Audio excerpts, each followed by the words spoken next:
Sumainyo ang Panginoon. At sumaiyo rin. Ang mabuting balita ng Panginoon ayon kay San Marcos. Papuri sa iyo, Panginoon.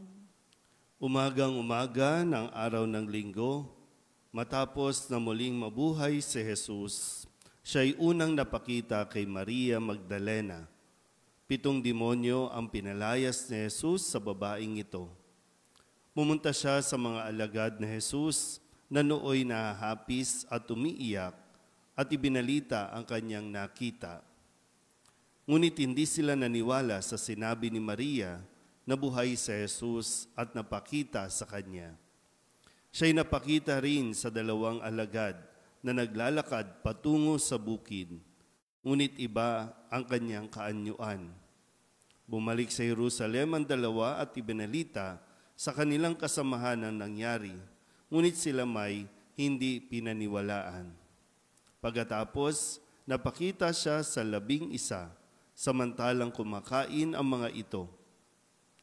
Pinagwikaan niya sila dahil sa hindi nila pananalig sa kanya at sa katigasan ng ulo, sapagkat hindi sila naniwala sa mga nakakita sa kanya pagkatapos na siya'y muling mabuhay.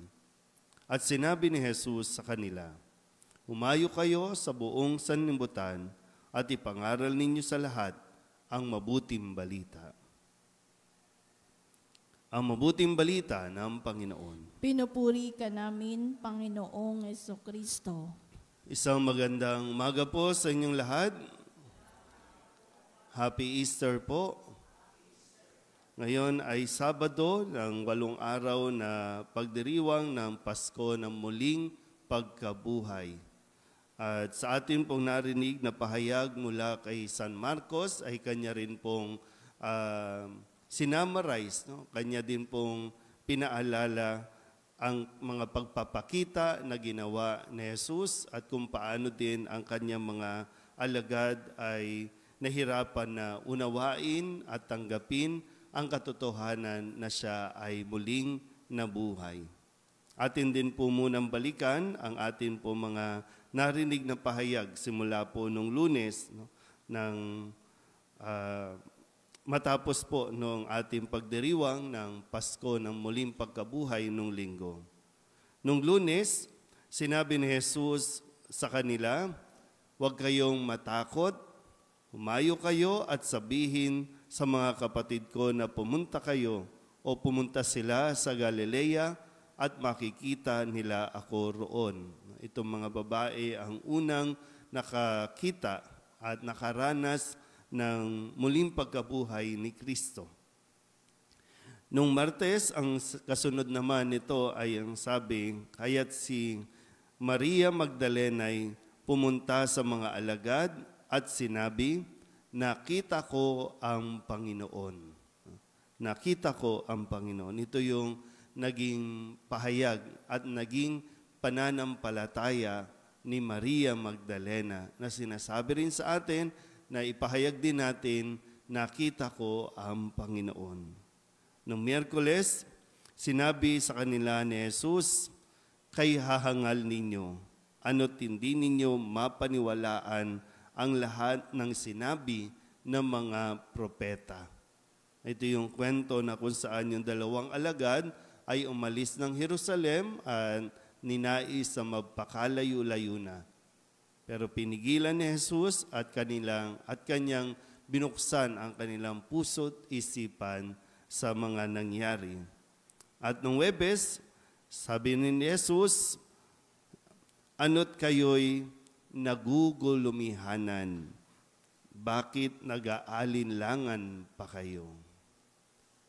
Ngayon ba, halimbawa po, pag sinabi natin, buhay na si Kristo, ano ba ang tanggap natin? Wala lang. Okay, buhay. Pero higit kasi doon yung hinihiling sa bawat isa sa atin. Ito ay ginugunita lang natin, nangyari na ito. Wala pa tayo sa mundong ito. Nangyari na ito. Pero yun nga po, no? Yung pananalig ay na ipapakita sa mga bagay na kahit hindi natin naranasan o hindi natin nakikita ng ating mga mata, ay naniniwala tayo. Yun ang pananampalataya.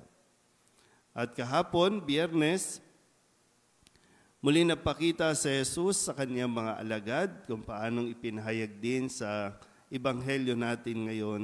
Lumapit si Jesus, kinuha ang tinapay at ibinigay sa kanila.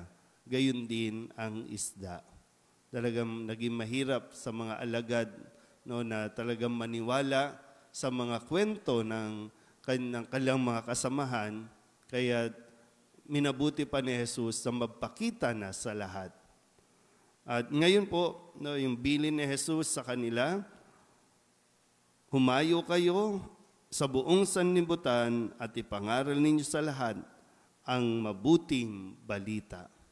So, mabuting balita na dapat na pakatandaan si Kristo kahit na nagpakahirap, nagpakasakin, pinako sa krus sa matay, pero muling nabuhay.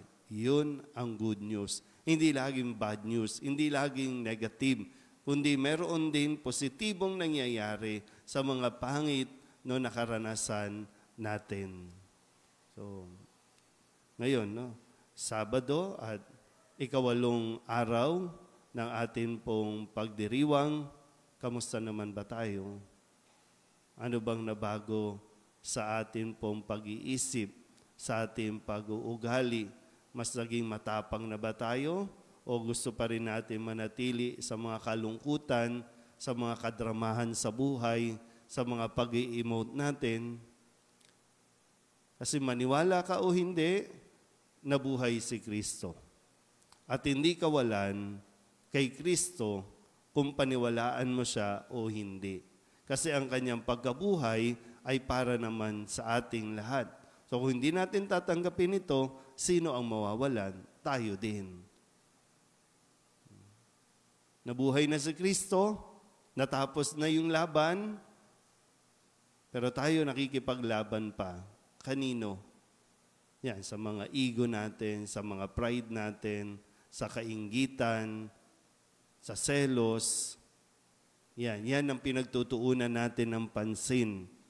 Yung mga taong ayaw sa atin, yan ang pinagbubuhusan mo ng energy kaysa doon sa pagnilayan mo yung mga ginawa ni Jesus para sa kaligtasan natin, sa kaligtasan mo. Lagi natin itinutuon ang ating isipan, parang wala doon sa ginawa ni Jesus. Ang nakatuon tayo doon sa kung ano ang kailangan mo at kung ano ang gusto mo. Ang gusto ng karamihan, maraming pera. Ang gusto ng mga matatanda, kabataan. Maging bata uli.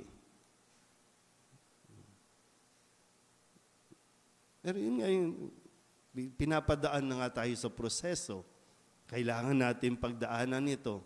Kadalasan lang, mas nagtatagal tayo sa ilang mga kaganapan sa buhay natin na pwede nang matapos para makapag-proceed tayo, para bang level 1, level 2, level 3, naiwan ka sa level 1. Ano mangyayari sa atin yan?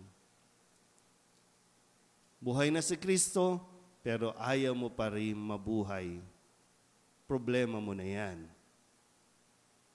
Pero nagbigay na ng solusyon sa Jesus at patuloy siyang nagbibigay ng gabay sa ating lahat. Kailangan lang natin matutong makinig at lalong-lalo na matuto tayong manalig sa Kanya.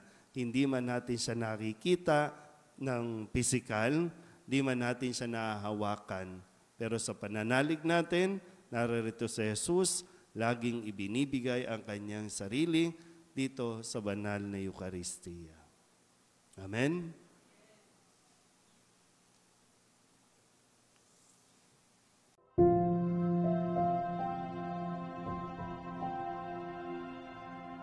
Thank you.